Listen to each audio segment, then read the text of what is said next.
बच्चों, आपको मेरा सुप्रभात। आपका दिन मंगलमय हो, ऐसी मेरी ईश्वर से प्रार्थना है, कामना है। आप अच्छे से रहें, स्वस्थ रहें, इस महामारी से आप सभी बचकर रहें, दूर रहें। ये आपको और आपके परिवार से हमेशा ही दूर रहे, ऐसी मेरी ईश्वर से प्रार्थना है, कामना है। आपने इतने दिन बहुत ही व्यतीत किए खाली बैठकर, यानी कि आपने अपनी बुक्स को छुआ भी नहीं है पढ़ने के लिए, ना ही उनको कभी खोलकर देखा है। बहुत से ऐसे बच्चे होंगे जिन्होंने ऐसा किया होगा। कुछ अच्छे बच्चे होंगे जो कंटिन्यू अपनी पढ़ाई कर रहे होंगे, यानी कि पुरानी ही बुक पढ़ रहे होंगे, या उन्होंने दूसरी बुकें ले ली होंगी अगले क्लास की। जो 5th में थे वो 6th क्लास की लेकर पढ़ रहे होंगे। तो जो बच्चे ऐसा कर रहे हैं वो तो बहुत अच्छी बात है। जिन्होंने नहीं पढ़ा है वो गलत है, क्योंकि पढ़ाई आपको जारी रखनी थी। अगर स्कूल बंद हो गए थे, लेकिन आपको घर पे रहकर जरूर पढ़ना चाहिए था। ऐसा आपने नहीं किया, इसलिए आपके अंदर वीकनेस जो है वो डेवलप हो गई है, यानी कि आ गई है। तो ये वीकनेस अब आपके अंदर ना आए, इसलिए हमारे विद्यालय ने, सीताराम विद्यालय ने आपको ऑनलाइन पढ़ाने का एक माध्यम खोजा है, जिसके तहत आपको पढ़ाया जाएगा। तो मैं जितेंद्र कुमार आपको क्लास 6 की जो सामाजिक विषय है वो उस बुक को पढ़ाऊंगा, और मुझे उम्मीद है कि आप बेहतर ढंग से मेरे साथ पढ़ेंगे, सीखेंगे।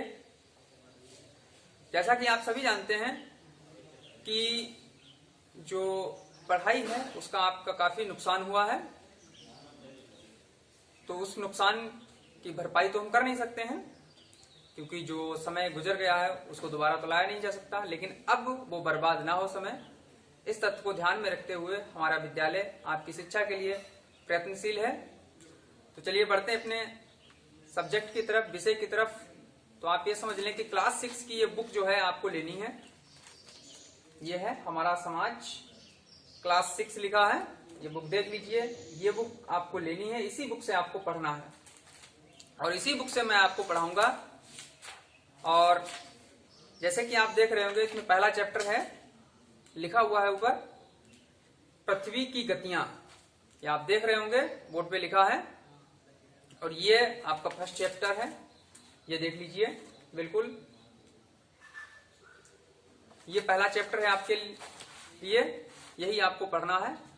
तो सबसे पहले आप देख रहे होंगे मैंने दो चीजें यहाँ पे नोट की हैं, परिभ्रमण या घूर्णन, दूसरा लिखा है परिक्रमण। तो पृथ्वी की दो ही गतियां होती हैं, पृथ्वी की दो गतियां हैं, परिभ्रमण या घूर्णन कह सकते हैं, दूसरा है परिक्रमण। तो सबसे पहले आप ये जानते हैं, ये आपने महसूस भी किया है कि जब हम सुबह उठते हैं सोकर, तो सूर्य हमको पूरब की तरफ दिखता है। जैसे जैसे धीरे धीरे समय बढ़ता जाता है, सूर्य हमको दक्षिण दिशा की तरफ दिखने लगता है। धीरे धीरे और बढ़ते हैं तो सूर्य हमको पश्चिम तरफ दिखने लगता है। ये ऐसा क्यों होता है? ऐसा इसलिए होता है क्योंकि पृथ्वी जो है वो अपनी जगह पर घूम रही है, अपनी जगह पर घूम रही है। इसलिए हमको ऐसा लगता है कि सूर्य अभी पहले इधर था, फिर इधर हो गया, फिर इधर आ गया। ऐसा नहीं है, सूर्य अपनी जगह पर स्थित है, लेकिन हमारी पृथ्वी जो है वो धीरे धीरे घूम रही है। तो ये लगातार ये अपनी धुरी पर घूमती रहती है, यही घूमना इसका परिभ्रमण या घूर्णन कहलाता है। आप ये समझ लें कि 24 घंटे में कि पृथ्वी अपना एक चक्कर पूरा कर लेती है, ये अपनी जगह पर घूम जाती है 24 घंटे में एक बार। तो चलिए सबसे पहले पढ़ते हैं, हमारी जो मुख्य हेडिंग है परिभ्रमण। पहली हेडिंग है परिभ्रमण या घूर्णन। ये क्या है ये हम आपको बताने जा रहे हैं। पृथ्वी सूर्य के सामने अपनी धुरी पर लगातार चक्कर लगाती है। पृथ्वी जो है वो सूर्य के सामने अपनी धुरी पर चक्कर काटती रहती है या लगाती रहती है। वह पूर्व से पश्चिम की ओर, पूर्व से पश्चिम की ओर 24 घंटे में अपना चक्कर पूरा कर लेती है। 24 घंटे में पृथ्वी पूर्व से पश्चिम की तरफ अपना चक्कर पूरा कर लेती है। पृथ्वी की दैनिक गति को घूर्णन कहा जाता है। पृथ्वी की दैनिक यानी कि हर दिन यही घूमती रहती है, तो इसी दैनिक यानी कि प्रतिदिन की गति को घूर्णन कहा जाता है। इस घूर्णन का हमारे ऊपर गहरा प्रभाव पड़ता है। ये हम सभी जानते हैं कि पृथ्वी जो है वो प्रकाशहीन है, इसके पास स्वयं का कोई प्रकाश नहीं है, ये सूर्य के प्रकाश से चमकती है। सूर्य का प्रकाश एक बार में पृथ्वी से आधे हिस्से पर पड़ता है। सूर्य का जो प्रकाश है एक बार, यानी कि जब सूर्य के जो प्रकाश है वो पृथ्वी के आधे हिस्से में पड़ता है, आधे हिस्सा शेष रह जाता है। तो जिस हिस्से पर पड़ता है वहां दिन होता है, जिस हिस्से पर सूर्य का प्रकाश नहीं पड़ता है वहां पे रात होती है। तो घूर्णन गति के कारण ही दिन और रात होते हैं, ये भी आप जान लें। पृथ्वी के घूर्णन गति के कारण ही दिन रात होते हैं। यदि ये घूमेगी नहीं तो जहां दिन है वहां दिन ही रहेगा, जहां रात है वहां रात ही रहेगी। तो ऐसा ना हो, मतलब ना हो क्या मतलब, ऐसा नहीं होता है। इसलिए पृथ्वी जो है वो घूमती रहती है और दिन रात आते जाते रहते हैं। तो फिर से सुन लीजिए, अगर आपसे कोई पूछता है कि घूर्णन या परिभ्रमण क्या है या किसे कहते हैं, तो सुन लीजिए, पृथ्वी सूर्य के सामने अपनी धुरी पर लगातार चक्कर लगाती रहती है। वह पूर्व से पश्चिम की ओर 24 घंटे में अपना चक्कर पूरा करती है। पूर्व से पश्चिम की ओर, ये जो है पूर्व से पश्चिम की ओर अपना चक्कर पूरा करती है और इसको 24 घंटे में का समय लगता है, या 24 घंटे में अपना चक्कर ये पूरा करती है। पृथ्वी की दैनिक गति को घूर्णन ही कहा जाता है। पृथ्वी की दैनिक गति को घूर्णन गति या परिभ्रमण गति कहा जाता है। ये हम सभी जानते हैं कि सूर्य के प्रकाश से ही पृथ्वी चमकती है, क्योंकि जो है पृथ्वी में अपना स्वयं का कोई प्रकाश नहीं है। पृथ्वी में अपना स्वयं का कोई प्रकाश नहीं है, यह सूर्य के प्रकाश से ही चमकती है। तो इसीलिए ये घूमती रहती है और घूमने के कारण ही, घूर्णन गति के कारण ही इस पे दिन और रात होते हैं। जिस हिस्से में सूर्य का प्रकाश पड़ता है उस हिस्से पे दिन होता है, जिस हिस्से में सूर्य का प्रकाश नहीं पड़ता है उस हिस्से पे रात होती है। तो पृथ्वी के घूर्णन गति के कारण ही दिन रात होते हैं, ये पहला कारण है।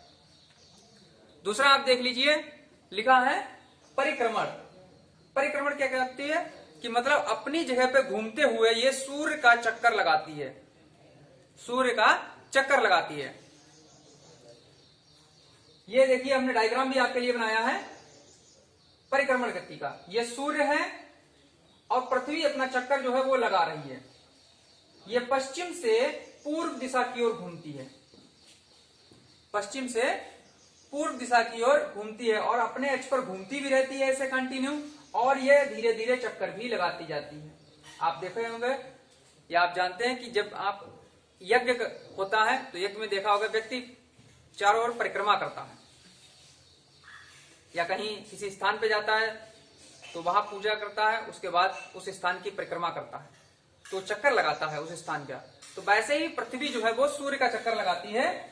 ये पश्चिम से पूर्व दिशा की ओर चक्कर लगाती है। देखिए हमने यहाँ पे बनाया भी, ये पृथ्वी है, ये सूर्य है, सूर्य अपनी जगह पे स्थित रहता है, ये कहीं नहीं हिलता डुलता, ये अपनी जगह पे सेट है और ये चारों ओर प्रकाश फैलाता रहता है। पृथ्वी जो है वो ऐसे यहां से यहां जाती है, यहां से ऐसे और ऐसे, ये अपना चक्कर जो है यहां से यहां तक पुनः वापस आने में इसको 365 दिन और 6 घंटे का समय लगता है।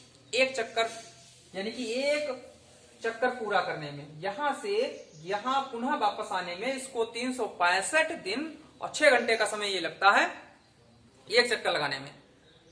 तो आप समझ लें कि पृथ्वी केवल अपने अक्ष पर ही नहीं घूमती। अगर आपसे परिक्रमण के बारे में पूछा जाए तो आपको बताना है कि पृथ्वी अपने अक्ष पर ही नहीं घूमती, बल्कि यह घूमते हुए सूर्य के चारों ओर परिक्रमा भी करती है, बल्कि यह अपने अक्ष पर घूमते हुए सूर्य के चारों ओर परिक्रमा भी करती है। पृथ्वी द्वारा सूर्य के चारों ओर घूमने की गति को, पृथ्वी द्वारा सूर्य के चारों ओर घूमने की गति को परिक्रमण कहते हैं।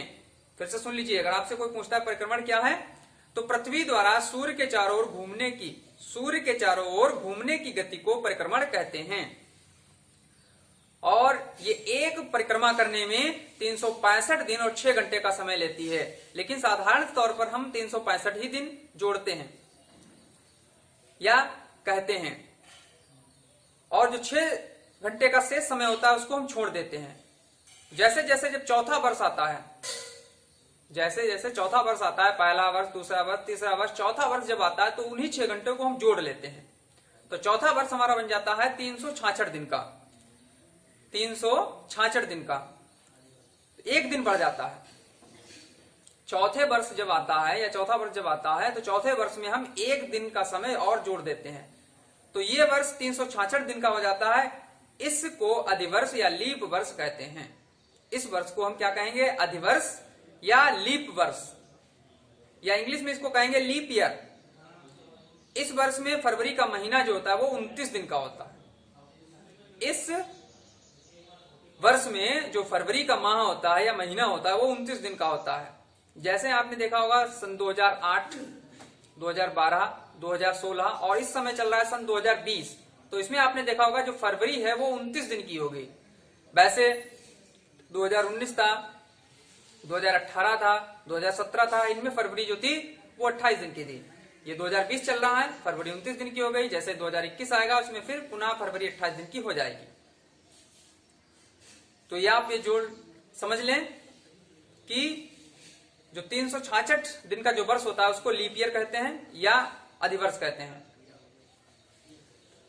और एक चीज हम आपको और भी बता दें कि पृथ्वी लगभग जो होती है वो 1 लाख किलोमीटर प्रति घंटे की रफ्तार से सूर्य का चक्कर लगाती है। 1 लाख प्रति किलोमीटर घंटे की रफ्तार से ये सूर्य का चक्कर लगाती है। इतनी तेज ये चक्कर लगाती है, लेकिन हमको आभास नहीं होता है।